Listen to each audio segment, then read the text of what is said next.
On a quiet spring morning in 1925, a group of wealthy scrap metal dealers arrived at the grand salons of the Hôtel de Crillon in Paris. They had been summoned for a confidential government meeting. Waiting for them was a polished, soft-spoken aristocrat with impeccable manners and a portfolio stamped with official seals. He told them something extraordinary. The French government, he explained in hushed tones, had decided to demolish the Eiffel Tower. It was too expensive to maintain, an embarrassment, some said, rusting, outdated, a relic of the 1889 exposition. The public would be outraged if they knew, so the sale would be discreet. The metal would go to the highest bidder. The men in the room stared at one another, stunned. The most famous monument in France. For scrap. One of them would soon pay a fortune for the privilege of dismantling it. And the man orchestrating this audacious deal wasn't a government minister. He was a con artist. His name was Victor Lustig, and he would sell the Eiffel Tower not once but twice. Victor Lustig was born in 1890 in what is now the Czech Republic, then part of the Austro-Hungarian Empire. From an early age, he showed a remarkable talent, not for violence or brute force, but for observation. He watched people carefully. He studied their pride, their greed, their insecurities. While other criminals carried guns, Lustig carried conversation. By his 20s, he was drifting across Europe's grand hotels and ocean liners, posing as a count, a diplomat, a wealthy businessman. He spoke several languages fluently. He dressed impeccably. He radiated quiet authority. People didn't just trust him, they felt flattered by his attention. One of his early masterpieces was something he called the Romanian box. He would present a wooden device that supposedly duplicated currency. Demonstrating to potential victims, he'd insert a $100 bill into the box, wait patiently, and hours later the machine would produce two bills. The mark would examine them. They were genuine, perfect. Of course they were. Lustig had secretly loaded the box with real money beforehand. Once the buyer paid thousands for the miraculous device and took it home, the machine would continue working for a short while, thanks to hidden bills inside, before falling silent forever. By the time the victim realized they'd been duped, Lustig was gone. No threats, no violence, just wounded pride, and a powerful incentive not to go to the police and admit they'd tried to buy a counterfeiting machine.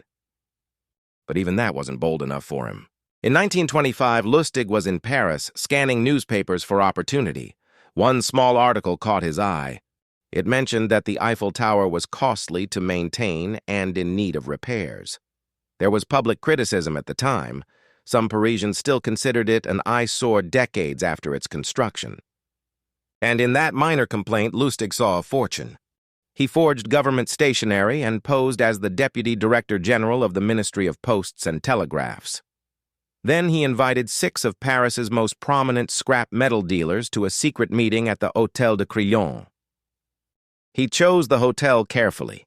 It was opulent, dignified, neutral ground. It whispered legitimacy. In the meeting, Lustig spoke gravely. The tower, he said, was structurally unsound and politically sensitive. The government had decided to sell it for scrap. But the deal had to remain confidential to avoid public scandal. The invited men were selected for their discretion. The room thickened with ambition. Among them was a dealer named André Poisson. Poisson wasn't the wealthiest or the most established. He was eager to prove himself among Paris's industrial elite. Lustig sensed it instantly. That was his genius. He didn't target the richest man in the room. He targeted the most insecure. Over days of private conversations, Lustig deepened the illusion. He hinted that, like many officials, he might require a personal fee to ensure the contract went through smoothly. It was a subtle masterstroke. By inviting corruption, he made himself more believable. Poisson paid. He handed over a massive sum for the rights to dismantle the Eiffel Tower. And Lustig disappeared. When Poisson discovered the truth, that there was no deal, no demolition, no authority, humiliation swallowed him whole. Reporting the crime would mean admitting he'd been fooled in spectacular fashion. So he stayed silent. Lustig read about the absence of scandal in the newspapers. He smiled. Then he returned to Paris and tried to sell the Eiffel Tower again. The second time, however, his chosen victim grew suspicious and contacted the police. Lustig fled to the United States before authorities could close in. But America would prove both his playground and his undoing. In the Roaring '20s, the United States was fertile ground for confidence men. Prohibition was in full swing. Fortunes were being made overnight. Regulation was inconsistent. Greed pulsed through Wall Street. Lustig thrived. One of his most astonishing feats involved none other than Al Capone. Approaching Capone was madness. The Chicago crime boss was notorious for violence. Crossing him could mean death. But Lustig didn't intend to cheat Capone in the usual way. He asked Capone for $50,000 to fund a business deal, promising enormous returns. Capone, intrigued, handed over the money. Lustig did nothing with it. He placed the cash in a safe deposit box for 2 months. Then he returned to Capone, apologetic and defeated. The deal had fallen through, he said. He couldn't risk Capone's money. He returned every dollar. Capone, impressed by what he perceived as honesty in a dishonest world, rewarded Lustig with $5,000 for his integrity.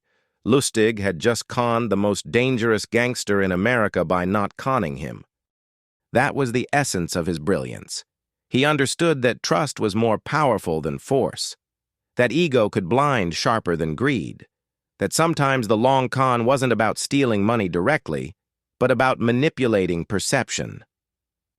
By the early 1930s, however, the stakes grew higher. Lustig became involved in large-scale counterfeiting operations in the United States. He wasn't just charming businessmen now, he was undermining the currency itself. At one point, counterfeit bills linked to his network were so widespread that the Secret Service intensified its pursuit. Ironically, what finally brought him down wasn't a daring sting or a betrayed victim of the Eiffel Tower scheme. It was love. His girlfriend, frustrated by his infidelities, tipped off authorities about his whereabouts. In 1935, Lustig was arrested. After escaping custody briefly, because even in chains he couldn't resist testing his luck, he was recaptured and ultimately sent to the infamous Alcatraz Federal Penitentiary. The master illusionist, confined to a cell on a windswept island in San Francisco.